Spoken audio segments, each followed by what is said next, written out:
हल्दी, असली मसाले सच MDH MDH, gallant advance rubber, निर्माण का real hero, Goldee kitchen king मसाला, गोल्डी मसाले, जहां जाएं रिश्ते बनाएं, गोल्डी मसाले। और डॉक्टर ऑर्थो आयुर्वेदिक ऑयल और कैप्सूल, अब दर्द भी घुटने टेकेगा।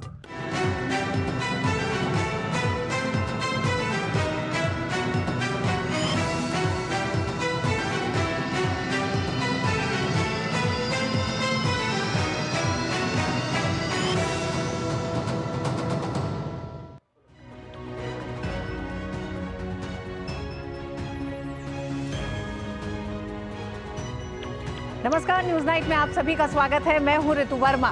सरकार गठन से पहले चला दिन भर आज बैठकों का दौर। बीजेपी अध्यक्ष जेपी नड्डा के घर पर चली बैठक। भारतीय जनता पार्टी के वरिष्ठ नेताओं के सभी नेताओं का हुआ मंथन। साथ ही इस समय पीएम आवास पर चल रही है बैठक। इस बैठक में बीजेपी अध्यक्ष जेपी नड्डा और गृह मंत्री अमित शाह हैं मौजूद। इसी के साथ कल एनडीए संसदीय दल की बैठक होगी और इस संसदीय दल में प्रधानमंत्री नरेंद्र मोदी को एनडीए संसदीय दल का नेता चुना जाएगा।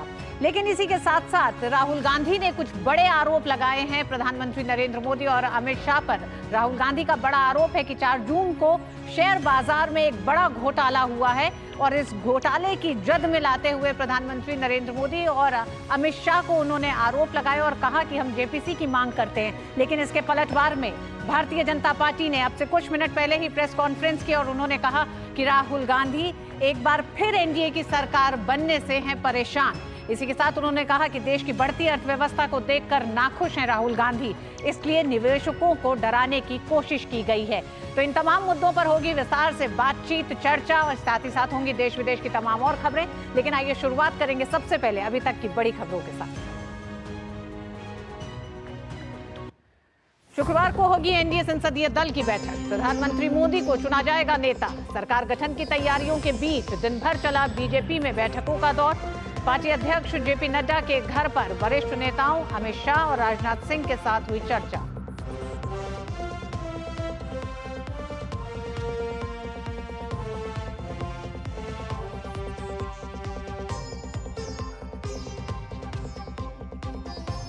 आंध्र प्रदेश में एनडीए को बहुमत मिलने के बाद सियासी हलचल तेज। टीडीपी प्रमुख चंद्रबाबू नायडू के आवास पर टीडीपी सांसदों की हुई अहम बैठक। आगे की रणनीति पर हुई चर्चा।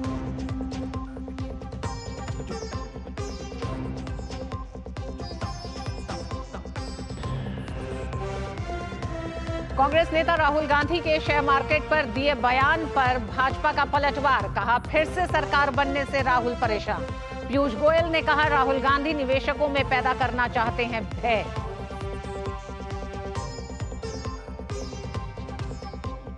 बेंगलुरु में एससी निगम फंड घोटाले में कर्नाटक सरकार के मंत्री बी नागेंद्र ने दिया इस्तीफा। एससी निगम फंड मामले में करोड़ों रुपए का भ्रष्टाचार का आरोप। इस्तीफे की मांग को लेकर भाजपा ने किया था प्रदर्शन।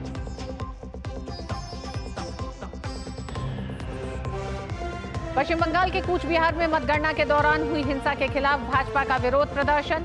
भाजपा नेता शुभेंदु अधिकारी ने राज्यपाल को पत्र लिखकर टीएमसी सरकार पर लगाया आरोप।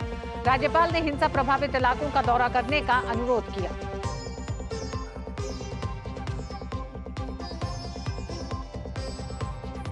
केंद्रीय कैबिनेट सचिव राजीव गौबा ने लू और जंगल की आग से निपटने की तैयारियों की समीक्षा के लिए की बैठक। केंद्रीय स्वास्थ्य मंत्रालय ने भी गर्मी के महीनों में अस्पतालों में आग लगने की घटनाओं को रोकने संबंधी उपायों पर की समीक्षा बैठक।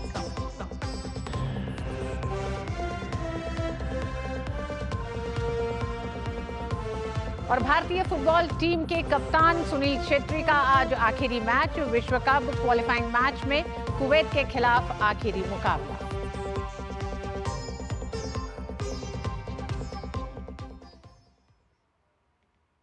और राहुल गांधी के बयान पर भाजपा ने किया है पलटवार। भाजपा ने कहा है कि कांग्रेस नेता राहुल गांधी ने शेयर मार्केट पर जो बयान दिया है उसका पलटवार करते हुए पीयूष गोयल ने कहा है कि फिर से सरकार बनने से राहुल परेशान हैं। पीयूष गोयल ने अपनी प्रेस कॉन्फ्रेंस में कहा कि राहुल गांधी निवेशकों में भय पैदा करना चाहते हैं। इसी के साथ उन्होंने कहा कि आम निवेशकों को शेयर बाजार का मिल रहा है फायदा। मोदी सरकार में शेयर बाजार में ऐतिहासिक बढ़त हुई है और आज कोने कोने में शेयर बाजार के निवेशक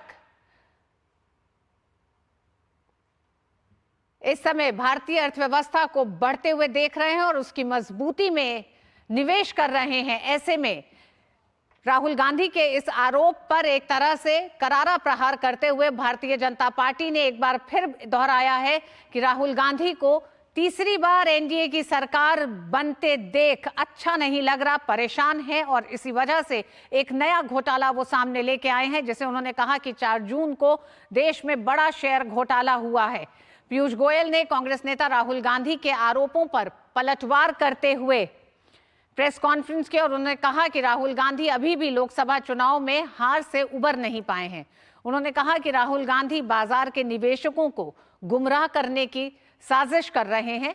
आज भारत 5वीं सबसे बड़ी अर्थव्यवस्था बन गया है। ऐसे में राहुल गांधी का ये आरोप, राहुल गांधी का ये बयान लोकसभा चुनाव में विपक्ष की हार की हताशा से अभी तक शायद राहुल गांधी जी उभरे नहीं है। अब वो मार्केट के इन्वेस्टर्स को भी गुमराह करने की साजिश रच रहे हैं। आज भारत दुनिया की 5वीं सबसे बड़ी अर्थव्यवस्था बन गई है। प्रधानमंत्री नरेंद्र मोदी जी ने देश को आश्वस्त किया है कि इस टर्म में देश विश्व की तीसरी सबसे बड़ी अर्थव्यवस्था बनने जा रही है।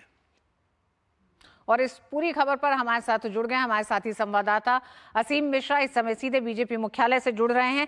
असीम, राहुल गांधी ने एक बड़ा आरोप लगाया है न सिर्फ भारतीय जनता पार्टी पर, बल्कि यह सीधा हमला है नरेंद्र मोदी और अमित शाह पर। किस तरह से पीयूष गोयल ने जवाब दिया, भारतीय जनता पार्टी का क्या कहना है? ये तो साफ तौर पर जब पीयूष गोयल ने अपने प्रेस कॉन्फ्रेंस की शुरुआत की, उन्हें साफ तौर पर यह कहा कि जो राहुल गांधी है, जो कांग्रेस है, वो इस जीत से नाखुश है, घबराई हुई है और उसके बाद से इस तरह के बयान आ रहे हैं राहुल गांधी की तरफ से। आज जब राहुल गांधी ने इस तरह के एलिगेशंस जब वो लगा रहे थे, मैं उस प्रेस कॉन्फ्रेंस में भी मौजूद था ऋतु, और उन्होंने कहा कि ये जो स्टॉक मार्केट में जिस तरह से हुआ कि एक साथ आपने देखा कि 70,000 75,000 के पार चला गया स्टॉक मार्केट और उसके बाद उसमें 3,000 से ज़्यादा पॉइंट से गिरावट आई। इसमें राहुल गांधी ने यह कहा था कि इससे जो निवेशक है, जो रिटेल इन्वेस्टर्स हैं, उनको काफ़ी ज़्यादा नुकसान हुआ है। उसके ठीक बाद बीजेपी की तरफ से प्रतिक्रिया आई पीयूष गोयल ने प्रेस कॉन्फ्रेंस की। उसने साफ तौर पर कहा, देखिए कि जो लोग मार्केट को समझते हैं, जो जानते हैं, उस बात को समझते हैं कि ये सिर्फ और सिर्फ वैल्यू अपडेशन है, इसका कोई लेना देना, जिस स्कैम की बात वो कर रहे हैं उससे कोई लेना देना नहीं है। एक बात। दूसरी बात, उन्होंने ये कहा कि जिस दिन शेयर मार्केट में काफी ज्यादा उछाल देखा गया था, उस दिन उन्होंने साफ तौर पे कहा कि जो फॉरेन इन्वेस्टर्स हैं, मतलब कि जो विदेशी निवेशक हमारे देश के स्टॉक मार्केट्स में पैसे को निवेश करते हैं, उन्होंने उस सेंटिमेंट पर, चूंकि हम जानते हैं कि शेयर मार्केट में एक जो सेंटिमेंट होता है उसका एक बहुत बड़ा रोल होता है, और उस सेंटिमेंट के आधार पर कई चीजें, कई बार जो मार्केट्स होते हैं वो ऊपर चले जाती है और फिर कई बार नीचे आ जाती हैं। यही हुआ उस दिन कि जब एग्जिट पोल्स के नतीजे आए, उसके बाद से शेयर बाजार झूम उठा। जो फॉरेन इन्वेस्टर्स हैं, उन्होंने काफी भारी मात्रा में यहां पैसे का निवेश किया, और साथ साथ जो हमारे इंडियन डोमेस्टिक इन्वेस्टर्स हैं, हमारे आपके जैसे जो लोग हैं, उन्होंने भी यहां पे निवेश किया, क्योंकि उनको लगा कि जो फिर से एक बार जो एग्जिट पोल्स दिखा रहे हैं उस हिसाब से नतीजे आएंगे। लेकिन उसके बाद से हुआ क्या कि जिस दिन ये मार्केट में गिरावट आई, उस दिन ये हुआ कि जो फॉरेन इन्वेस्टर्स थे, उन्होंने औने पौने दामों में अपने स्टॉक्स को बेच दिया और उन स्टॉक्स को फिर खरीदने का काम इंडियन इन्वेस्टर्स ने किया। तो पीयूष गोयल ने यह कहा कि इससे नुकसान नहीं हुआ है, इससे उल्टा हमारे जो निवेशक हैं उनको फायदा हुआ है। और जहां तक राहुल गांधी की बात है, तो उन्होंने कहा कि राहुल गांधी ने कहा था कि इस पूरे मामले की जेपीसी जांच करवाने की हम मांग करते हैं। तो इस पे पीयूष गोयल ने कहा कि ये बेबुनियाद आरोप है और इसमें कोई मतलब, कोई जान इस पूरे आरोप में नहीं है। अपने प्रेस कॉन्फ्रेंस में उन्होंने बहुत सारी अहम बातें कही। मुझे लगता है कि हमारे जो दर्शक हैं और जो इन्वेस्टर्स हैं, उनको इस बात की जानने और समझने की जरूरत है। उन्होंने कहा कि बीते 10 वर्षों में इंडियन जो इकॉनमी है वो 5वीं अर्थव्यवस्था बन गई है और आने वाले वर्षों में हम 3री अर्थव्यवस्था बनेंगे। और अभी उन्होंने ये कहा कि हमारा जो मार्केट कैप है वो अब तक के इतिहास में पहली बार सबसे हाईएस्ट पॉइंट को टच किया है। इस बात को उन्होंने रेखांकित किया। उन्होंने ये भी कहा कि अभी जो पब्लिक सेक्टर यूनिट्स हैं, जिसे हम पीएसयूज कहते हैं, पीएसयू का जो मार्केट कैप है वो आज की तारीख में 4 गुना बढ़ गया है। बीते सरकारों की तुलना में 4 गुना की उसमें वृद्धि हुई है। उन्होंने ये भी कहा कि यूपीए के दौरान ये जो मार्केट कैप है, जो पूरा मार्केट कैपिटल है, उसमें 67 लाख करोड़ रुपए सिर्फ मार्केट कैप था, जो कि आज की तारीख में 415 लाख करोड़ का मार्केट कैप हो गया है। तो उन्होंने, आप इस बात से समझ सकते हैं ऋतु कि किस तरह से बीते 10 वर्षों में मार्केट ने बहुत अच्छा प्रदर्शन किया है यूपीए के कार्यकाल के बाद से बीते 10 वर्षों में। और बीते 10 वर्षों में यूपीए के कार्यकाल के मुकाबले इसमें 348 लाख करोड़ रुपए की बढ़ोतरी हुई है मार्केट कैप में। तो ये कुछ आंकड़े हैं जो इस बात की गवाही दे रहे हैं कि किस तरह से जो इन्वेस्टर्स हैं, जो निवेशक हैं, न सिर्फ फॉरेन बल्कि जो इंडियन इन्वेस्टर्स हैं, उनका भरोसा हमारे इंडियन इकोनॉमी में, हमारे इंडियन स्टॉक मार्केट में काफी बढ़ा है। और जिस बात का जिक्र राहुल गांधी कर रहे थे कि जो रिटेल इन्वेस्टर्स हैं, जो छोटे इन्वेस्टर्स हैं, उनको काफी नुकसान हुआ है, जबकि जो आंकड़े वो अलग कहते हैं। उन्होंने, पीयूष गोयल ने यह भी कहा कि जो छोटे इन्वेस्टर्स हैं उनको बीते 10 वर्षों में ये जो मार्केट का कैपिटलाइजेशन बढ़ा है उससे कहीं ना कहीं सबसे ज्यादा फायदा उन्हीं इन्वेस्टर्स को हुआ है। उन्होंने ये भी कहा कि आज की तारीख में अगर फॉरेन इन्वेस्टर्स को हटा दिया जाए तो हमारे स्टॉक मार्केट में 84% जो निवेशक हैं वो डोमेस्टिक इन्वेस्टर्स यानी कि इंडियन इन्वेस्टर्स हैं, और सबसे ज़्यादा फायदा उन्हीं को हुआ है। उन्होंने ये भी कहा कि इसका फायदा देश के कोने कोने में हो रहा है, और न सिर्फ भारत पर बल्कि यहाँ की सरकार पर, पीएम मोदी की सरकार पर सबको भरोसा है, और इसलिए इन्वेस्टमेंट जो है वो लगातार बढ़ता जा रहा है। तो इस तरह से आप कह सकते हैं कि जो बेबुनियाद आरोप लगाने की कोशिश की गई, जैसा कि पीयूष गोयल ने कहा कि ये सिर्फ और सिर्फ बेबुनियाद आरोप हैं, इसमें कोई सच्चाई नहीं है। मार्केट की हेल्थ, उसकी जो तबीयत है वो बिल्कुल सही है, और मार्केट लगातार आगे बढ़ता जा रहा है। ये पीयूष गोयल ने कहा अपने प्रेस कॉन्फ्रेंस में। ऋतु जी असीम, कुल मिलाकर पीयूष गोयल ने जिस तरह से भारतीय अर्थव्यवस्था और शेयर बाजार के उस सफर का भी उल्लेख किया जो 60 सालों में रहा है, किस तरह का परिवर्तन आया उसका भी जिक्र किया, वहीं साथ साथ में उन्होंने ये भी कहा कि स्टॉक मार्केट में गिरावट को स्कैम के तौर पर देखने की जरूरत नहीं है। क्या आपको लगता है कि जिस तरह से निवेशक एक मजबूत अर्थव्यवस्था में अपने भविष्य को देखता है, ऐसे में राहुल गांधी के इस बयान की टाइमिंग को भी देखने की जरूरत है क्या असीम? चूंकि अभी जो नतीजे आए हैं वो 4 तारीख को नतीजे आए हैं, उसके बाद से अभी 2-3 दिन का ही वक्त बीता है। ऐसे में टाइमिंग बहुत महत्वपूर्ण है। मुझे लगता है कि राहुल गांधी एक सियासी दांव है कि किस तरह से इस सरकार को, जो कि अभी नई नई आई है, अभी नतीजे आए हैं, किस तरह से उनको घेरा जाए, आर्थिक तौर पर इकोनॉमिकली कैसे चोट किया जाए, ये कांग्रेस की कोशिश है, राहुल गांधी की कोशिश है। और इस प्रेस कॉन्फ्रेंस के जरिए जिसमें उन्होंने ये कहा कि इससे 30 लाख करोड़ का नुकसान हुआ रिटेल इन्वेस्टर्स का, मुझे लगता है कि पीयूष गोयल की इस बात को समझने की जरूरत है, जिसमें उन्होंने ये कहा कि ये अप्स एंड डाउन्स मार्केट में चलते रहते हैं। हम आप सभी जानते हैं कि जब मार्केट खुलता है उसमें कई बार देखते हैं कि 500 अंकों की गिरावट हो गई, कई बार हम ये भी देखते हैं कि 2000 अंकों से ऊपर मार्केट खुला। ये सेंटिमेंट्स पे डिपेंड करता है, न सिर्फ डोमेस्टिक सेंटिमेंट्स बल्कि विदेशों में भी कई बार जब कुछ ऐसी चीजें हो जाती हैं जिसका कि इंपैक्ट पूरी दुनिया पे पड़ता है, उसका भी इंपैक्ट हमारे शेयर बाजार पे पड़ता है। तो ये एक सेंटिमेंट है, सेंटिमेंट के आधार पर भी काम करता है शेयर मार्केट, इसमें अप्स एंड डाउन्स होते रहते हैं। और ये जो वैल्यूएशन है ये अपने आप ये ऑटोमेटिक है। जो जो जो शेयर मार्केट को जानते हैं, समझते हैं, इसके बारे में जानते हैं, वो जानते हैं कि इस तरह की चीजें होती रहती हैं, इसमें कोई स्कैम वाली कोई बात नहीं है। चूंकि एग्जिट पोल्स के नतीजे उस दिन ऐसे आए थे, और हम सभी जानते हैं कि जब इस तरह की चीजें होती हैं तो आम निवेशक के मन में ये होता है कि अगर हम अभी निवेश करेंगे तो हमें इसका अच्छा फायदा मिलेगा। लेकिन उसमें गिरावट हुई, और उसमें भी पीयूष गोयल ने यह कहा कि हमारे जो फॉरेन इन्वेस्टर्स थे उन्होंने अच्छे खासे स्टॉक्स की खरीदारी की थी, लेकिन जब मार्केट गिरा, जिस दिन उस तरह के नतीजे नहीं आए, तो फिर उन्होंने उस स्टॉक्स को बेचने का काम किया। और जब उन्होंने उस स्टॉक को बेच दिया तो उस स्टॉक को फिर खरीदने का काम हमारे भारतीय के हमारे जो भारत के निवेशक हैं, जो रिटेल इन्वेस्टर्स हैं, उन्होंने उसको खरीदने का काम किया, और उससे फिर मार्केट को फायदा हुआ और उनको भी फायदा हुआ। उन्होंने ये भी कहा कि देश के कोने कोने में जो निवेशक हैं उनको फायदा हुआ। तो कहीं ना कहीं ऋतु ऐसा लग रहा है कि ये सिर्फ और सिर्फ सियासी एक शगुफा उनको छोड़ने की कोशिश की है। और जिस तरह कि बीजेपी ने कहा, केंद्रीय मंत्री पीयूष गोयल ने कहा कि ये बेबुनियाद आरोप है, मार्केट बिल्कुल सही है, मार्केट का अपडेशन जो है वो लगातार जारी है, जो कैपेक्स है वो बढ़ता जा रहा है, चाहे वो निफ्टी की बात हो या फिर सेंसेक्स की बात हो, वो लगातार बढ़ते जा रहे हैं। जो सेंटिमेंट है, जो विश्वास है निवेशकों का, वो भी लगातार बढ़ता जा रहा है। इसलिए घबराने की कोई जरूरत नहीं है। जो निवेशक हैं वो लगातार निवेश करते रहें।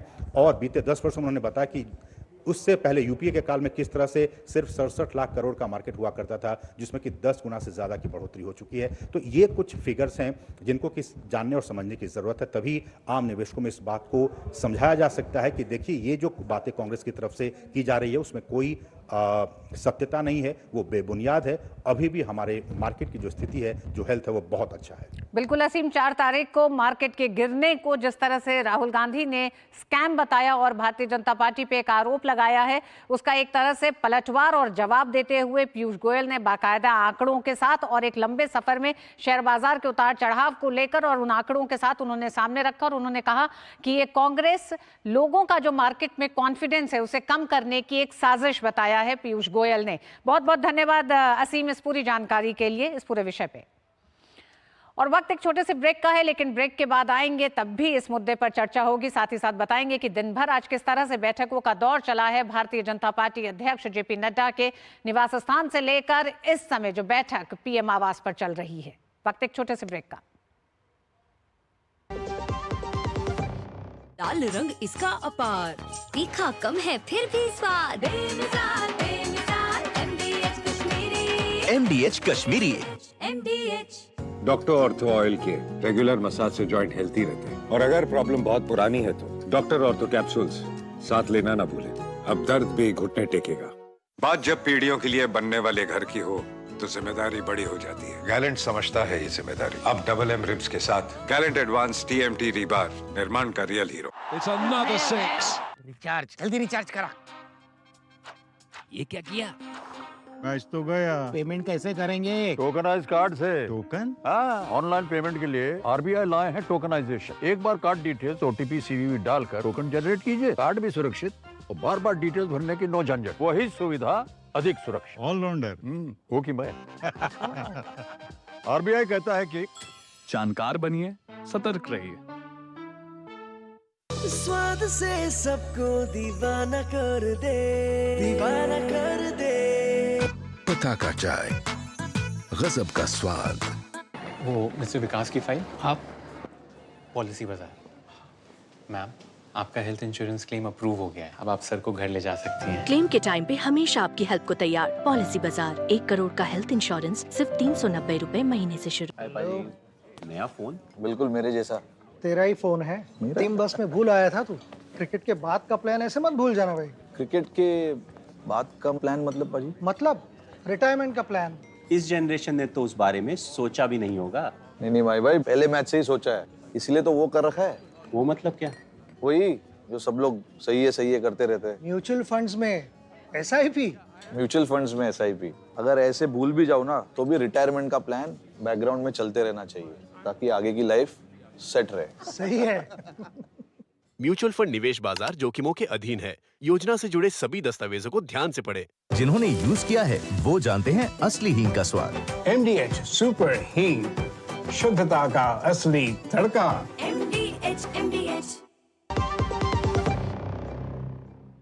लोकसभा चुनाव के नतीजों के बाद देश को नई सरकार का इंतजार है। एनडीए को मिले बहुमत के बाद भाजपा के नेतृत्व में एनडीए सरकार बनाने जा रहा है, जिसके बाद देश में फिर एक बार मोदी सरकार की तैयारियां जोरों पर हैं। वहीं इस बीच दिल्ली में भाजपा अध्यक्ष जेपी नड्डा के घर पर भारतीय जनता पार्टी के नेताओं की बैठक हुई, जिसमें भाजपा के वरिष्ठ नेता अमित शाह, राजनाथ सिंह मौजूद रहे। और मोदी सरकार 3.0 की तैयारियों के बीच अब कल का दिन भी बेहद अहम है, जब एनडीए संसदीय दल की बैठक होगी, जिसमें पीएम मोदी को एनडीए संसदीय दल का नेता भी चुना जाएगा। कहा जा रहा है कि कल एनडीए संसदीय दल की बैठक के बाद ही एनडीए की ओर से राष्ट्रपति के पास सरकार बनाने का दावा पेश किया जाएगा। इस चुनाव में भी बीजेपी सबसे बड़ी पार्टी बनकर उभरी है। बीजेपी को 240 सीट पर जीत हासिल हुई है। हालांकि वो बहुमत के आंकड़े 272 से दूर है, लेकिन सहयोगी दलों के साथ मिलकर बहुमत के आंकड़े के पार है। और शैलेंद्र हमारे साथ जुड़ गए हैं। शैलेंद्र, दिन भर आज बैठकों का दौर चला है। बैठकों में अगर मुख्य रूप से पूछे तो क्या निकल के आया, क्योंकि बीजेपी अध्यक्ष जेपी नड्डा के यहाँ एक लंबी बैठक चली दिन भर। देखिए, बैठक 2 चरणों में है। जो पहले 10:30 बजे बैठक शुरू हुई, जिसमें राजनाथ सिंह, अमित शाह, बीजेपी के वरिष्ठ नेता शामिल हुए। ये तीनों नेता अधिकृत किए गए हैं एनडीए के सहयोगी दलों से बातचीत करने के लिए कि उनकी क्या इच्छा है, वो क्या चाहते हैं। सरकार में भागीदारी को लेकर जो कवायद हो रही है, चर्चा हो रही है। हम जानते हैं कि एनडीए के तमाम सहयोगी दलों ने, टीडीपी और जेडीयू ने भी ये स्पष्ट तौर पर कह दिया है कि प्रधानमंत्री नरेंद्र मोदी का ये विशेषाधिकार है कि वो किसको मंत्रिमंडल में शामिल करते हैं, क्या भागीदारी देते हैं। लेकिन ये जरूर है कि एनडीए के सहयोगी दलों को एक हिस्सा दिया जाना है, लिहाजा उनसे चर्चा जरूरी है। इसलिए इन तीनों नेताओं ने एनडीए के सहयोगी दल जो है, खासतौर पर टीडीपी और जेडीयू, उनको किस तरह से भागीदारी दी जानी है, उस पर एक प्राथमिक चर्चा की है। क्योंकि अंतिम फैसला प्रधानमंत्री नरेंद्र मोदी को लेना है और एनडीए में बाकी जो छोटे दल हैं, जिनकी सदस्य संख्या 1 या 2 सांसदों वाली है, उनमें भी चूंकि देखें कि तमाम ऐसे एनडीए के नेता सरकार में शामिल होते नजर आएंगे जिनके ज़्यादा सांसद नहीं जीते हैं या 1 या 2 सांसदों वाली पार्टी है। पहले भी हमने देखा कि बीजेपी ने ऐसे एनडीए के सहयोगी नेताओं को जगह दी है। तो इसको लेकर एक व्यापक खाका चर्चा हुई है और विशेषाधिकार प्रधानमंत्री नरेंद्र मोदी का होगा। चूंकि ये सब जानते हैं कि उन्हें अंतिम तौर पर तय करना है कि किसे मंत्रिमंडल में शामिल किया जाना है। लेकिन बहुत संकेत स्पष्ट है कि बीजेपी जो उस बैठक में बाद में बीजेपी के तमाम और नेता शामिल हुए, पीयूष गोयल, मनसुख मांडविया, प्रहलाद जोशी, संगठन से तरुण चुग, अरुण मलूनी जो प्रभारी हैं, मीडिया सांसद भी अब चुनकर आए हैं, उन नेताओं के साथ ये बातचीत हुई कि बीजेपी में हम जानते हैं कल एनडीए की जो बैठक होनी है, उससे पहले देश भर के बीजेपी शासित राज्यों के सीएम और डिप्टी सीएम वो दिल्ली आ चुके हैं। उनसे भी एक आंतरिक चर्चा होगी कि कैसे राज्यवार जगह दी जानी है बीजेपी जो सांसद मंत्री बनाए जाने। तो उसको लेकर एक पूरी व्यापक चर्चा हुई है। अब कल एनडीए के संसदीय दल के बैठक में औपचारिक नेता प्रधानमंत्री नरेंद्र मोदी को चुना जाएगा और उसके बाद ये कहा जा रहा है कि शाम से पहले दोपहर में दावा पेश करने के लिए एनडीए का एक दल जाएगा राष्ट्रपति द्रौपदी मुर्मू के पास। अब शैलेंद्र, जिस तरह से हमने देखा कि भारतीय जनता पार्टी के नेताओं की बैठक हुई है, तो वहीं दूसरी तरफ अगर अटकलों का बाजार कहें या फिर एक तरह से मीडिया के गलियारों में कहें तो कई और चर्चाएं भी दिन भर चलती रही हैं। यानी कि विपक्ष एक तरफ कहता है इंडिया ब्लॉक की अब वो विपक्ष में बैठने के लिए तैयार है, लेकिन कुछ उम्मीदें बरकरार है। तो किस तरह से कल संसदीय दल की बैठक है, एनडीए संसदीय दल की, उससे पहले तमाम नेता जो दिल्ली में अभी मौजूद हैं, क्या कहना है उनका? प्रधानमंत्री मोदी के नेतृत्व में तीसरी बार सरकार बनने जा रही है। अगर आपकी बातचीत उन दलों के नेताओं से हुई हो तो देखिए, जेडीयू और टीडीपी की तरफ से बिल्कुल स्पष्ट कर दिया गया है कि कोई जो बातचीत है वो बहुत सकारात्मक है और हम जानते हैं कि प्रधानमंत्री नरेंद्र मोदी फैसला लेंगे, उसमें कहीं कोई मांग अपनी तरफ से नहीं रखी गई। ये बहुत स्पष्ट तौर पर चिराग पासवान ने अपने मीडिया से बातचीत में कहा है। दूरदर्शन न्यूज में हमारे सहयोगी से भी बातचीत उन्होंने की है।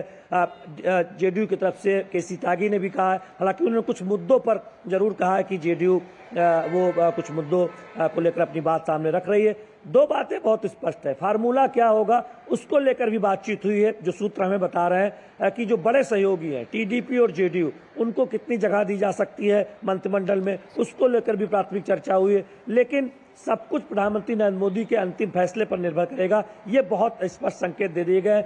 इस बात की भी चर्चा है कि टीडीपी और जेडीयू ये चाहते हैं कि उन्हें कुछ अहम मंत्रालय दिए जाएं, जो कि पहले एनडीए के अगर पूर्व के देखें, जब एक तरह से देखें तो जब टीडीपी एक जमाने में हिस्सा थी अटल बिहारी वाजपेयी के समय में, तब महत्वपूर्ण मंत्रालय उनके पास थे। क्या मंत्रालय के बंटवारे में भी खास अहमियत दी जाएगी, उस पर भी नजर रहेगी। इस तरह की कयास हो रही है। लेकिन एनडीए के तमाम नेता, जेडीयू और टीडीपी के नेताओं सहित सभी ने एक सुर में स्पष्ट तौर पर कहा है कि कोई अपनी तरफ से सीधी डिमांड नहीं रखी गई है। उम्मीद यही है कि समुचित प्रतिनिधित्व दिया जाएगा और शैलेंद्र आप हमारे साथ बने रहिए। जी शैलेंद्र, प्रधानमंत्री नरेंद्र मोदी ध्यान रखेंगे। जी शैलेंद्र आप बने रहिए हमारे साथ वरिष्ठ पत्रकार, संपादक, ऑर्गेनाइजर प्रफुल्ल केतकर भी जुड़ गए हैं। प्रफुल्ल जी आपका स्वागत है। प्रफुल्ल जी आपके पास आएंगे, कल एनडीए की संसदीय दल की बैठक है, उस पर चर्चा करेंगे। लेकिन उससे पहले बड़ा सवाल ये भी है कि जिस तरह से राहुल गांधी ने एक बड़ा आरोप भारतीय जनता पार्टी पे लगाया, पीएम मोदी अमित शाह पे लगाया है, उसका पलटवार और जवाब पीयूष गोयल ने अभी एक प्रेस कॉन्फ्रेंस करके दिया है उन्होंने, और बहुत साफ बताया कि राहुल गांधी पे उन्होंने आरोप का पलटवार करते हुए कहा कि वो तीसरी बार सरकार के गठन से खुश नहीं है। लेकिन आप किस तरह से देखते हैं आरोप की टाइमिंग को और राहुल गांधी के इस बयान को? लेकिन तो यदि हम पूरी की पूरी इलेक्शन कैंपेन की भी स्ट्रेटेजी देखें, आज की राहुल गांधी की प्रेस कॉन्फ्रेंस या परसों जो मल्लिकार्जुन खड़गे और राहुल गांधी की प्रेस कॉन्फ्रेंस हुई थी, या शायद आने वाले 5 साल के राजनीति के भी संकेत कि इस तरह के आरोप, क्योंकि एक थोड़ी सी हवा 99 सीटों के साथ जो कांग्रेस को मिली है, उसके बाद जैसे हमने संविधान के बारे में सुना, अंत में वोटिंग का काउंटिंग होते होते ईवीएम के बारे में सुना, तो उसी तरह का, क्योंकि मार्केट ये स्पेकुलेशन पर काम करता ही है। और अभी तक का यदि हम इतिहास देख ले तो हर बार चुनाव के काउंटिंग के दिन मार्केट में इस ओर हो या उस ओर हो, उलटफेर होता ही है। तो उसमें कोई नई बात तो है नहीं, लेकिन क्योंकि मार्केट का कॉन्फिडेंस कितना है वो उस सीटों के नंबर्स पर इस बार, क्योंकि वो ज्यादा दिखा, क्योंकि एग्जिट पोल और बाकी सारे इसके अपेक्षा ये थी कि बीजेपी को स्पष्ट बहुमत मिलेगा और एनडीए का जो है वो कम से कम 320-330 तक जाएगा। वो जब थोड़ा सा स्टैग्नेंट होते हुए दिखा दोपहर तक, तो स्वाभाविक रूप से उसका मार्केट में परिणाम दिखा। लेकिन उसको मार्केट मैनिपुलेशन कहना, ये बहुत बड़ा स्कैम है कहना, ये मुझे लगता है कि किसी भी सरकार के लिए इस तरह से ये संभव नहीं है। यदि सरकार को ये संभव होता तो फुल मेजोरिटी के साथ की सरकार थी, 303 सीटें बीजेपी के पास अपनी थी और हिंडनबर्ग की रिपोर्ट के शेयर धराशायी हुए थे, उसी समय सरकार उनको रोक लेती। प्रफुल्ल जी, नई सरकार का गठन प्रक्रिया में है। कल एनडीए की संसदीय दल की बैठक है, उसके बाद राष्ट्रपति के पास जाएंगे और फिर उसके अगले दिन शपथ ग्रहण समारोह होगा। तो ये तमाम क्रमवार ये सब होंगी प्रक्रिया। लेकिन उससे पहले क्या आपको लगता है विपक्ष ने एक ऐसा मुद्दा ढूंढ लिया है, क्योंकि सिर्फ आरोप तक सीमित नहीं रहे हैं। राहुल गांधी ने कहा कि इस पर जेपीसी की मांग की है, तो इस 18वीं लोकसभा की शुरुआत से ही एक बड़ा मुद्दा उन्होंने ढूंढ लिया है। जी बिल्कुल, मैंने कहा ना, इसीलिए मैंने कहा कि आने वाले 5 साल की राजनीति की एक दिशा, अभी ईवीएम का मुद्दा पीछे चला जाएगा और हमने संविधान कैसे बचा लिया है ये बार बार भुनाया जाएगा। फिर ये मार्केट मैनिपुलेशन कैसा होता है इसके ऊपर भी लोगों को पढ़ाने की कोशिश होगी। लेकिन मुझे लगता है कि अल्टीमेटली भारत की इकोनॉमी में कॉन्फिडेंस इन्वेस्टर्स का बड़ा है, ये आज का मार्केट निश्चित रूप से दिखाता है। जैसे ही ये तय हो गया कि एक सरकार, स्थिर सरकार बनने जा रही है, एनडीए के घटक दल दिल्ली पहुंच गए हैं, उन्होंने अपने समर्थन का पत्र भी दे दिया है, एनडीए के नेता के रूप में प्रधानमंत्री मोदी को फिर से चुन भी लिया है। तो ऐसे में मुझे लगता है कि ये कॉन्फिडेंस बना रहेगा। लेकिन ये जरूर है कि जब नई सरकार बनेगी और उस सरकार के द्वारा सरकार के शपथ ग्रहण के बाद जब विश्वास मत प्राप्त करने के लिए जब फिर से संसद का संयुक्त अधिवेशन शुरू होगा, उस समय की एक मुद्दे की दिशा निश्चित रूप से हमको दिख रहा है कि आज के प्रेस कॉन्फ्रेंस में वो क्या ऐसा भी लगता है कि क्योंकि ये गठबंधन सरकार होने जा रही है और गठबंधन साथियों पर एक तरह से निर्भर सरकार भी कह सकते हैं भारतीय जनता पार्टी, नीट गठबंधन, एनडीए गठबंधन, ऐसे में विपक्ष आक्रामक है और अपनी आक्रामकता को बढ़ाते हुए उसने इस मुद्दे को भी चुन लिया है कि किस तरह से घेरना है सरकार को। ये तो रहेगा ही, क्योंकि देखिए अभी तक जब तक फुल मेजॉरिटी की सरकार थी तो उसमें स्थिरता स्वाभाविक रूप से ज्यादा होती है और निर्णय प्रक्रिया भी बहुत ठोस होती है। इस पर अभी मुझे लगता है कि ये एनडीए के घटक दलों के साथ किस तरह का, आज की जहां तक खबर है मीडिया में भी जैसी रिपोर्ट्स आई है, टीडीपी के साथ पहले स्तर के निगोशिएशंस, एक तो एनडीए के अंदर एनडीए की बैठक में जो हो रहा है वो हो ही रहा है, पार्टी के स्तर पर भी मुझे लगता है कि कौन से मंत्रालयों को लेकर किस तरह के प्रमुख मांगे रहेगी, इसको लेकर एक यदि जैसे ये पक्का हो जाता है, उसकी दिशा निश्चित हो जाती है, तो उसके बाद मुझे लगता है कि भारतीय जनता पार्टी को और प्रधानमंत्री मोदी को निर्णय अपने करने में ज्यादा आसानी होगी। लेकिन आपने ये बिल्कुल सही कहा कि विपक्ष ये मुद्दा संसद में भी उठाने का प्रयास करेगा और अपने आप को आक्रामक दिखाने का भी प्रयास करेगा, क्योंकि ईवीएम पर और इलेक्शन कमीशन पर उंगली उठाने के बाद जिस तरह के निर्णय आए हैं उनसे विपक्ष को एक नया ऑक्सीजन जरूर मिला है और वो उसको अपने वोटर्स को दिखाने की कोशिश ये जरूर करेगा।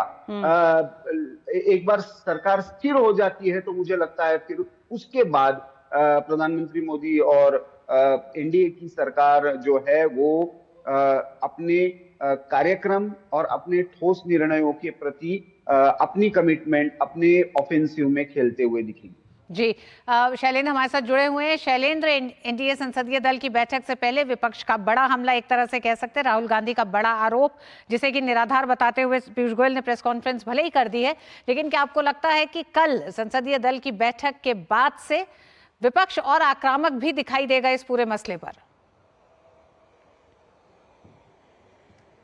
देखिए, जो बहुमत मिला है एनडीए को, वो कहीं ना कहीं जो इंडी गठबंधन है उसमें एक निराशा का भाव दिखाता है कि बड़ी कोशिश की थी राष्ट्रव्यापी एक गठबंधन बनाने की और थोड़ी बहुत मतभेदों के बावजूद वो इसमें एक सफल हुए थे कि अलग अलग राज्यों में एक गठबंधन बनाए, लेकिन उसके बावजूद राष्ट्रीय जनतांत्रिक गठबंधन को बहुमत मिलना तो ये दिखाता है कि कहीं ना कहीं एक निराशा है।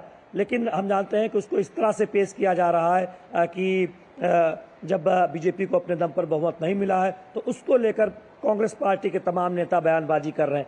अब इस मुद्दे पर, इस शेयर बाजार के उठापटक पर इस तरह के आरोप लगाना और ये कहना कि इस पर जेपीसी की डिमांड की जाए, ये एक सवाल उठाता है कि आप आरोप लगाने के लिए मौका ढूंढ रहे हैं और उस मौके में कहां तक जा रहे हैं। देखिए, एक दिन शेयर बाजार में उठापटक हुई चुनाव नतीजे के दिन, अगले दिन शेयर बाजार चढ़ गया, आज भी शेयर बाजार ऊपर गया है। तो हम ये कहें कि 30 लाख करोड़ एक दिन नुकसान हुआ, अगले दिन 10 लाख करोड़ वापस आ गए, उसके अगले दिन 10 लाख करोड़ और वापस आ गए, या फिर पिछले 3 महीने में देखें तो कई लाख करोड़ इन निवेशकों ने कमाए होंगे। इसका मतलब यह है कि राहुल गांधी और कांग्रेस पार्टी किसी न किसी मौके के तलाश में रह रही है जिससे वो बीजेपी और प्रधानमंत्री नरेंद्र मोदी को घेर सके। लेकिन यहाँ पर उनके तर्क बहुत ठहरते नहीं है ऋतु, कि शेयर बाजार का एक लंबा इतिहास आप देखें, 2014 के बाद से लेकर अब तक आप देखें तो शेयर बाजार ने भारत के इतिहास में सबसे शानदार रिटर्न पिछले 5-6 वर्षों में दिया है। तो क्या हम ये कहेंगे कि सरकार ने ये सुनिश्चित किया कि शेयर बाजार वो रिटर्न दे? हाँ, ये जरूर है कि सरकार अगर अच्छी नीति बनाती है, आर्थिक मोर्चे पर तमाम फैसले लेती है, जी हाँ, आर्थिक सुधारों को लेकर बड़े काम करती है तो उसका एक बड़ा असर शेयर बाजार पे दिखाई देता है। प्रफुल्ल केतकर जी, अंत में बहुत संक्षेप में पत्रकारों को लेकर इस 10 साल में अगर हम देखें तो कई तरह के, एक तरह से कह सकते हैं, विश्लेषण गढ़े गए हैं, कई तरह के नाम दिए गए हैं, लेकिन आज अपनी प्रेस कॉन्फ्रेंस में जब राहुल गांधी एक महिला पत्रकार को लेकर एक टिप्पणी करते हैं, जिस टिप्पणी को यह माना जाए कि अगर तीखे सवाल किए जाएंगे तो उसका जवाब देने में जब असहज होंगे तो सवाल सीधे पत्रकार पे ही उठा दिया जाएगा, और जिस तरह से उन्होंने कहा कि भारतीय जनता पार्टी की एक टी शर्ट पहन के बैठ जाइए, ये अंदाज जो है ये क्या बताता है राहुल गांधी का? क्योंकि कोई पहली बार नहीं है, हमने देखा चुनाव प्रचार के दौरान भी चमची पत्रकार जैसे शब्द का इस्तेमाल भी, अगर किसी नेता में ये हिम्मत रही कि किसी मंच से कह सके तो वो राहुल गांधी थे। तो इस पे आप किस तरह से देखते हैं कि पत्रकारों को किस तरह से निशाने पे लिया है पूरे विपक्ष ने? ये बहुत ही दुर्भाग्य की बात है और ये राहुल गांधी की खासियत है। मैं पूरे विपक्ष को भी मैं इसमें नहीं कहूंगा। कभी कभी अखिलेश यादव भी अपना आपा खो देते हैं, वो भी बोलते हैं, लेकिन कम से कम मीडिया के प्रति एक तरफ आप फ्रीडम ऑफ स्पीच की बात करते हैं, आपने अपने मैनिफेस्टो में फ्रीडम ऑफ स्पीच की बात की है, लेकिन जिस तरह के शब्दों का प्रयोग, मतलब, और वो पत्रकार बहुत लंबे समय से कांग्रेस को कवर करते हुए जानी जाती है, कांग्रेस की नीतियों के बारे में इंफॉर्मेशन देते हुए जानी जाती है। ऐसे में उस महिला पत्रकार को ये कहना एक प्रश्न पूछने पर, और ऐसा कुछ उल्टा सवाल भी नहीं किया था कि जिसके कारण उनको इतना असहज होने की आवश्यकता थी, तो वो बेसिकली उनकी मानसिकता एक तरह के अलग तरह का फ्रस्ट्रेशन दिखाता है। विरोधी पक्ष के नाते एक कंस्ट्रक्टिव अपोजिशन के बजाय उसकी न्यूसेंस वैल्यू क्या हो सकती है, मुझे लगता है ये 5 साल में और आने वाले समय में थोड़ा देखने को मिलेगा। अगर नेता सवाल का जवाब नहीं देते हैं तो भी वो लोकतंत्र को कमजोर करते हैं। राहुल गांधी ने जिस तरह की आज टिप्पणी की, उसकी आलोचना और उसकी भर्त्सना लगातार हो रही है। बहुत बहुत धन्यवाद प्रफुल्ल केतकर जी आपका भी, और शैलेंद्र आपका भी हमारे साथ जुड़ने के लिए इस खबर पर। और वक्त एक छोटे से ब्रेक का है। जीरा से प्यास बुझाएं, डाइजेशन के लिए मस्त, शरीर में नमक पानी का बैलेंस बनाए।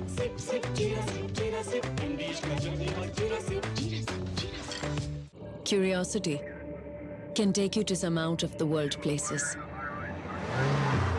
Curious about this place? Scan this QR code before I take it off with my Seat tires. Seat, crafted for the curious. स्वाद से सबको दीवाना कर दे, दीवाना कर दे। पता का चाय, गजब का स्वाद। देखो यार, जिंदगी का कोई भरोसा नहीं, पता नहीं कब फोटो पे हार चढ़ जाए और फैमिली का फ्यूचर, बच्चों की पढ़ाई खतरे में पड़ जाए। तो आज ही पॉलिसी बाजार से 1 करोड़ का टर्म लाइफ इंश्योरेंस कराओ, सिर्फ 525 रुपए महीने से शुरू। मैं क्या जी, सब जानते हैं, जहां दिखे मारियो, अपना समझ के खा लियो। तुम्हें पता है इन्वेस्टर्स के लिए कि इन्वेस्टर प्रोटेक्शन फंड होता है IPF, लेकिन अगर तुम्हारा ट्रेड एक्सचेंज पर एग्जीक्यूट नहीं हुआ या फिर कोई गारंटीड रिटर्न्स वाली स्कीम है तो ये IPF आपकी मदद नहीं कर सकता है। और अगर आपका ब्रोकर ही डिफॉल्टर बन जाए तो फिर IPF आपको कॉम्पेंसेशन दिला सकता है। कहाँ से सीखा? NSE की साइट पर। समझ कर इन्वेस्ट कर। नया फोन? बिल्कुल मेरे जैसा। तेरा ही फोन है। टीम बस में भूल आया था तू। क्रिकेट के बाद का प्लान ऐसे मत भूल जाना भाई। क्रिकेट के बाद का प्लान मतलब पाजी? मतलब रिटायरमेंट का प्लान। इस जनरेशन ने तो उस बारे में सोचा भी नहीं होगा। नहीं भाई, पहले मैच से ही सोचा है, इसलिए तो वो कर रखा है। वो मतलब क्या? वही जो सब लोग सही है करते रहते हैं। म्यूचुअल फंड्स में SIP। म्यूचुअल फंड्स में SIP। अगर ऐसे भूल भी जाओ ना तो भी रिटायरमेंट का प्लान बैकग्राउंड में चलते रहना चाहिए ताकि आगे की लाइफ सेट रहे। सही है। म्यूचुअल फंड निवेश बाजार जोखिमों के अधीन है। योजना से जुड़े सभी दस्तावेजों को ध्यान से पढ़ें। पाव भाजी को फेवरेट बनाता है MDH पाव भाजी मसाला। MDH पाव भाजी मसाला। MDH बनाए पाव भाजी लाजवाब।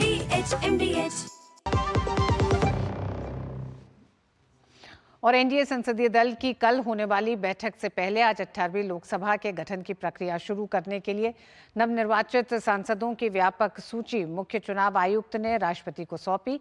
सूची राष्ट्रपति को सौंपे जाने के बाद 18वीं लोकसभा के गठन को औपचारिक प्रक्रिया शुरू हो जाएगी। बता दें कि केंद्रीय मंत्रिमंडल की सिफारिश को स्वीकार करते हुए राष्ट्रपति ने बुधवार को 17वीं लोकसभा भंग करने का आदेश दिया था।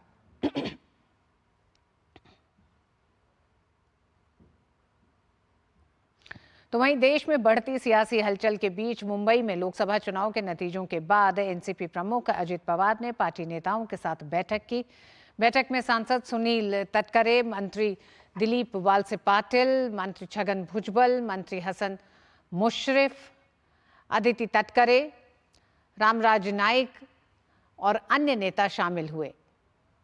मुंबई में महाराष्ट्र के मुख्यमंत्री और शिवसेना नेता एकनाथ शिंदे की मौजूदगी में सभी नवनिर्वाचित शिवसेना सांसदों की बैठक हुई। ये बैठक एकनाथ शिंदे के आधिकारिक निवास पर हुई।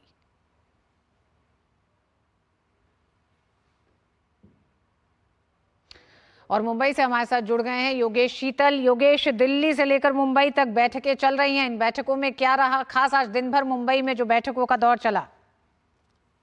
देखिए, बैठकों के बारे में तो आपने संक्षेप में बताया, लेकिन कुछ बयान आए हैं वो मैं आपको बता दूं। जैसे रोहित पवार ने बयान दिया है जो कि सीधे तौर पर आप देखें तो अजीत पवार के खिलाफ वो बयान दिया गया है। कहा यह गया है कि जो एनसीपी के नेता हैं, कुछ विधायक जो है वो शरद पवार के टच में है, और इसके साथ ही उन्होंने यह भी कहा कि कुछ विधायक जो बीजेपी के टच में। इस तरह के बयान आने शुरू हो गए हैं। मसलन कि जिस तरीके से हमने पूरे चुनाव का परिणाम देखा उसके बाद सबसे पहले अजीत पवार की प्राथमिकता ये है कि वो पार्टी के अंदर विश्वास पैदा कर सके, ये भरोसा दिला सके कि जो आने वाला चुनाव है, मतलब विधानसभा चुनाव इसी साल होने कुछ महीने बचे हैं, अक्टूबर नवंबर में मुझे लगता है वो चुनाव होंगे, उसमें किस तरीके की तैयारियां हो उसकी रूपरेखा तैयार होनी यहाँ पर शुरू हो चुकी है। नागपुर में देवेंद्र फडणवीस को लेकर पोस्टरबाजियां भी हुई उनके समर्थन में। इसके अलावा शरद पवार ने भी बैठक ली है, जो नए नए सांसद जो चुन के आए हैं उनकी बैठक शरद पवार ने ली है। शिवसेना की तरफ से भी बैठक हुई है। बैठकों का सिलसिला जो है वो कुल मिलाकर आज चलता रहा, पूरा दिन गहमागहमी का माहौल रहा। इसके साथ ही देवेंद्र फडणवीस दिल्ली के लिए निकल चुके हैं। दिल्ली में जो एनडीए की बैठक है उसमें वो शामिल होंगे। महाराष्ट्र की राजनीति में देखें तो अभी सबसे ज्यादा असर इस चुनाव का जो है महाराष्ट्र की राजनीति में ही होगा, क्योंकि महाराष्ट्र में विधानसभा का चुनाव होने वाला है और उसकी तैयारियां पहले से चल रही थी। जब देवेंद्र फडणवीस ने यह बात कही थी कि वो चाह रहे हैं कि वो इस्तीफे की पेशकश जो है उन्होंने की थी, उसको भी इसी चीज से जोड़ा गया था, क्योंकि समय बहुत ज्यादा रहने गया है। ऐसे में रणनीति क्या होगी, अलायंस जो घटक दल है उनकी सीट शेयरिंग का फॉर्मूला क्या तय होगा, विषय क्या होंगे, मुद्दे क्या होंगे, क्योंकि कई सारे मुद्दों पर चुनाव ऑलरेडी लड़ा जा चुका है और हो सकता है कि नए मुद्दे जो उनकी जरूरत हो, उस मुद्दे का नैरेटिव कैसे सेट होगा, कई सारी रणनीतियां जो है वो बनाई जानी है महाराष्ट्र में। इसीलिए महाराष्ट्र के पॉइंट ऑफ व्यू से देखें तो जो अभी दौर चल रहा है वो काफी महत्वपूर्ण है और कल के बाद चीजें और साफ होगी, क्योंकि मंत्रिमंडल विस्तार को लेकर चर्चाएं बहुत समय से यहाँ पे चल रही है कि मंत्रिमंडल का विस्तार कब होगा। अब क्योंकि चुनाव हो चुके हैं, चुनाव के परिणाम आ चुके हैं, सरकार बनने की पूरी तस्वीर धीरे धीरे करके साफ होती जा रही है। ऐसे में सबसे बड़ी बात जो होगी महाराष्ट्र में, दो बड़ी बात होगी। पहली ये कि जो सरकार अभी चल रही है उसमें मंत्रिमंडल का विस्तार क्या होगा, उसका स्वरूप क्या होगा। दूसरा, अजीत पवार और एकनाथ शिंदे, ये जो दोनों जो दो बड़ी पार्टियां जो टूटी थी यहाँ पर, वो दो पार्टियां आई है, उनका आने वाला स्टैंड क्या होगा, उस पर भी सबकी नजर रहेगी। इन सब के अलावा देखें तो जो डबल इंजन की सरकार का जो कंसेप्ट है उसमें कुछ चीजें जरूर साफ होगी, जो कि मुझे लगता है जब सरकार का गठन हो जाएगा केंद्र में, उनके कुछ बड़े फैसले हैं जो कि सीधे तौर पर महाराष्ट्र से जुड़े होंगे, क्योंकि महाराष्ट्र की राजनीति को देखते हुए वो एक काफी, आप कह सकते हैं कि एक टर्निंग पॉइंट रहेगा अभी महाराष्ट्र के लिए कि किस दिशा को रोटेट कर रहा है। क्योंकि जो भी परिणाम आए हैं उसको लेकर निश्चित तौर पर रिव्यू मीटिंग हर पार्टी ने ली है, समीक्षा बैठक हर पार्टी ने की है, हर पार्टी टटोलने में जुड़ी है कि कहां पे गलती हुई, कहां पे उनको एडवांटेज मिला। इसको लेकर जो कैलकुलेशन है उसका कहीं ना कहीं जो है आपको परिणाम जो है, या उसका आप कह सकते हैं उसको लेकर जो स्ट्रेटेजी है वो केंद्र और राज्य दोनों ही मोर्चे पर आपको देखने को मिलेगा आने वाले समय में महाराष्ट्र में। बिल्कुल योगेश, आप सही कह रहे हैं। लोकसभा चुनाव के नतीजों के बाद अब अगर कहीं नजर है केंद्र में सरकार के गठन के बाद तो वो होगी महाराष्ट्र की राजनीति पर। बहुत बहुत धन्यवाद योगेश पूरे डिटेल के लिए। और वक्त एक छोटे से ब्रेक का है न्यूज नाइट में। बढ़िया है, प्राकृतिक हल्दी मिर्ची धनिया नहीं, मिर्ची धनिया हल्दी MDH।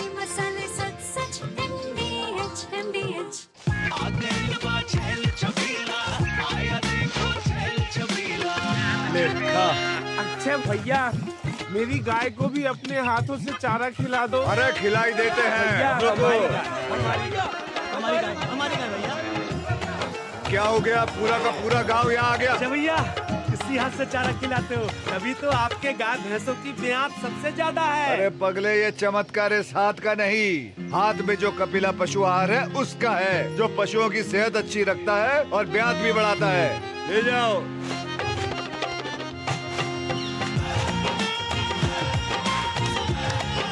कपिला, देश का नंबर 1 पशु आहार।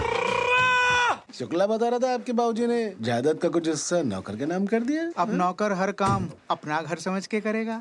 समरकूल, जो हर दिल करे कबूल। बात जब पीढ़ियों के लिए बनने वाले घर की हो तो जिम्मेदारी बड़ी हो जाती है। गैलेंट समझता है ये जिम्मेदारी। अब डबल M रिब्स के साथ गैलेंट एडवांस TMT रीबार, निर्माण का रियल हीरो। गोल्डी छोले मसाले, जहाँ जाए रिश्ते बनाए, जहाँ जाए रिश्ते बनाए, गोल्डी मसाले। स्वाद से सबको दीवाना कर दे, दीवाना कर दे। पता का चाय, गजब का स्वाद। Curiosity can take you to some out of the world places. Curious about this place? Scan this QR code before I take it off with my Seat tires. Seat, crafted for the curious. नया phone? बिल्कुल मेरे जैसा। तेरा ही phone है। Team बस में भूल आया था तू। क्रिकेट के बाद का प्लान ऐसे मत भूल जाना भाई। क्रिकेट के बाद का प्लान मतलब पाजी? मतलब रिटायरमेंट का प्लान। इस जनरेशन ने तो उस बारे में सोचा भी नहीं होगा। नहीं माई भाई, पहले मैच से ही सोचा है, इसलिए तो वो कर रखा है। वो मतलब क्या? वही जो सब लोग सही है करते रहते हैं। म्यूचुअल फंड्स में SIP। म्यूचुअल फंड्स में SIP। अगर ऐसे भूल भी जाओ ना तो भी रिटायरमेंट का प्लान बैकग्राउंड में चलते रहना चाहिए ताकि आगे की लाइफ सेट रहे। सही है। म्यूचुअल फंड निवेश बाजार जोखिमों के अधीन है। योजना से जुड़े सभी दस्तावेजों को ध्यान से पढ़ें। Do you feel conscious while smiling? Say goodbye to your worries because an orthodontist can help you feel confident. Be it a child, a teenager, or even a working professional, braces and aligners can help you get that stunning smile. Consult your nearest orthodontist. To learn more, visit the Indian Orthodontic Society's website, bracesspecialists.com. आम आदमी party के नेता गोपाल राय ने दिल्ली के मुख्यमंत्री अरविंद केजरीवाल के आवास पर बैठक के बाद बताया कि ये पहले दिन से स्पष्ट था कि इंडी गठबंधन का गठन सिर्फ लोकसभा चुनाव के लिए किया गया था। उन्होंने कहा कि जहां तक विधानसभा चुनाव की बात है, हमारा किसी के साथ कोई गठबंधन नहीं है और आम आदमी पार्टी अपने दम पर दिल्ली में सभी सीटों पर विधानसभा का चुनाव लड़ेगी। ये अलायंस लोकसभा चुनाव के लिए था। लोकसभा चुनाव हमने ईमानदारी से मिलकर के लड़ा है। दिल्ली जो विधानसभा का चुनाव है उसके लिए देश भर में कोई गठबंधन नहीं है और दिल्ली के अंदर दिल्ली की जनता के साथ मिलकर के हम इस लड़ाई को लड़ेंगे और जीतेंगे। उधर टीडीपी प्रमुख चंद्रबाबू नायडू के घर आज नवनिर्वाचित सांसदों की एक अहम बैठक हुई। इस दौरान चंद्रबाबू नायडू ने दिल्ली में हुई एनडीए घटक दल की बैठक की प्रमुख बातों पर सांसदों के साथ चर्चा की। बताया जा रहा है कि बैठक के दौरान सरकार में पार्टी की भूमिका को लेकर चर्चा हुई।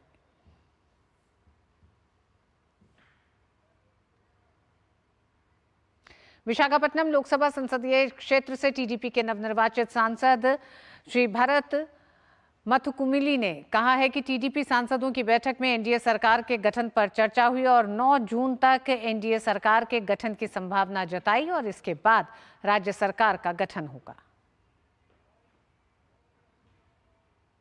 We had a meeting with our leader, Mr. Chandrababu Naidu, with all of our MPs, whoever were available. And we were discussing about forming the government. We are with the NDA. I understand that 9th maybe when the NDA is going to be forming the government. And then subsequently we also have to form the government in the state. And we're going to invite other members of the alliance from all over the country to participate in this event. And he also shared with us his journey with national politics. It was a learning for us. This is a new team. We're all excited to work together. I think with the support of the central government, there's a lot of things that we need to do for the state.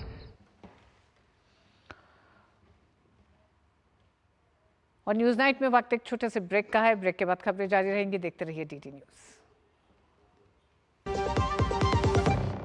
अब तक tasty rajma बनाना नहीं आया। बिना MDH rajma masala के tasty rajma कैसे बनेगा? MDH rajma masala. क्या स्वादिष्ट राजमा बनाए। MDH। बात जब पीढ़ियों के लिए बनने वाले घर की हो तो जिम्मेदारी बड़ी हो जाती है। गैलेंट समझता है ये जिम्मेदारी। अब डबल M रिब्स के साथ गैलेंट एडवांस TMT रीबार निर्माण का रियल हीरो। गोल्डी छोले मसाले जहाँ जाए रिश्ते बनाए। जहाँ जाए रिश्ते बनाए गोल्डी मसाले। तेरी होने वाली मदर इन लॉ कुछ ज्यादा ही ट्रेडिशनल है। ट्रेडिशनल लोग ज्यादा इमोशनल होते हैं। तो भाई साहब अब कोई किसी की लाइफ में आग नहीं लगा पाएगा। समर कूल जो हर दिल करे कबूल।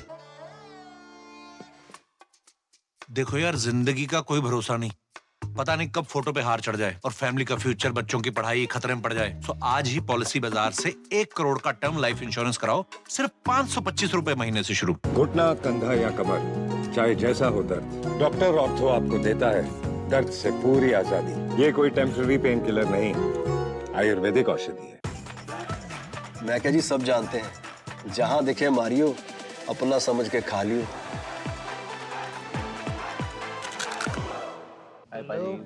नया फोन? बिल्कुल मेरे जैसा। तेरा ही फोन है। टीम बस में भूल आया था तू। क्रिकेट के बाद का प्लान ऐसे मत भूल जाना भाई। क्रिकेट के बाद का प्लान मतलब पाजी? मतलब रिटायरमेंट का प्लान। इस जनरेशन ने तो उस बारे में सोचा भी नहीं होगा। नहीं भाई, पहले मैच से ही सोचा है, इसलिए तो वो कर रखा है।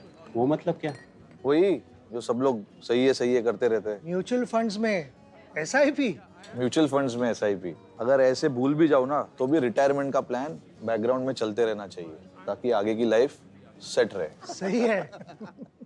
म्यूचुअल फंड निवेश बाजार जोखिमों के अधीन है। योजना से जुड़े सभी दस्तावेजों को ध्यान से पढ़ें। और न्यूज नाइट में आज बस इतना ही। हमें दीजिए अनुमति, छोड़े जा रहे हैं आपको देश भर की कुछ अन्य बड़ी खबरों को। देखिए आप फटाफट अंदाज में। हमारी पूरी टीम को दीजिए अनुमति। नमस्कार।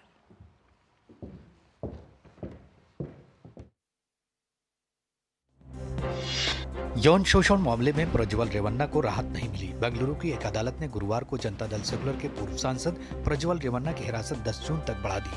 पूर्व सांसद प्रज्वल रेवन्ना पर दुष्कर्म का आरोप है। प्रज्वल को 10 जून तक एसआईटी की हिरासत में भेजा गया। दिल्ली की पटियाला हाउस कोर्ट ने मनी लॉन्ड्रिंग मामले में सुपरटेक के चेयरमैन और प्रमोटर आर.के. अरोड़ा को नियमित जमानत दे दी है। कोर्ट ने उन्हें 1 लाख रुपए के निजी मुचलके और उतनी ही रकम के बदले जमानत दी है। अरोड़ा को पिछले साल जून में 700 करोड़ रुपए के मनी लॉन्ड्रिंग मामले में गिरफ्तार किया गया था। भारतीय नौसेना और रॉयल नेवी ऑफ ओमान के बीच स्टाफ वार्ता का 2 दिवसीय छठा संस्करण नई दिल्ली में आयोजित किया गया। रॉयल नेवी ऑफ ओमान के प्रतिनिधिमंडल का नेतृत्व कमांडर जसीम मोहम्मद अली अल बलूशी ने किया, जबकि भारतीय दल का प्रतिनिधित्व कमांडर मनमीत सिंह खुराना ने किया। राष्ट्रीय जांच एजेंसी ने गुरुवार को मणिपुर में हिंसा को बढ़ाने और पूर्वोत्तर राज्यों में आतंक फैलाने के लिए उग्रवादियों और आतंकी गिरोहों द्वारा एक अंतर्राष्ट्रीय साजिश से संबंधित एक मामले में इम्फाल हवाई अड्डे से एक प्रमुख आरोपी को गिरफ्तार किया है। आज देश भर में हर्षोल्लास के साथ मनाया जा रहा है वट सावित्री व्रत।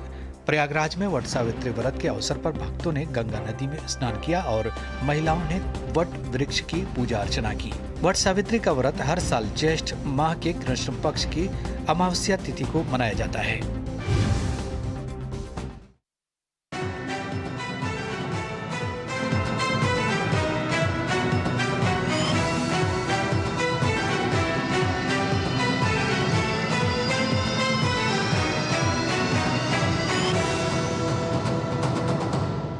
न्यूज नाइट के प्रायोजक थे MDH, बढ़िया है, शुद्ध है। MDH मिर्ची, धनिया, हल्दी, असली मसाले, सच। MDH गैलेंट एडवांस रबर, निर्माण का real hero. Goldee kitchen king मसाला, गोल्डी मसाले, जहां जाएं रिश्ते बनाएं, गोल्डी मसाले। और डॉक्टर ऑर्थो आयुर्वेदिक ऑयल और कैप्सूल, अब दर्द भी घुटने टेकेगा।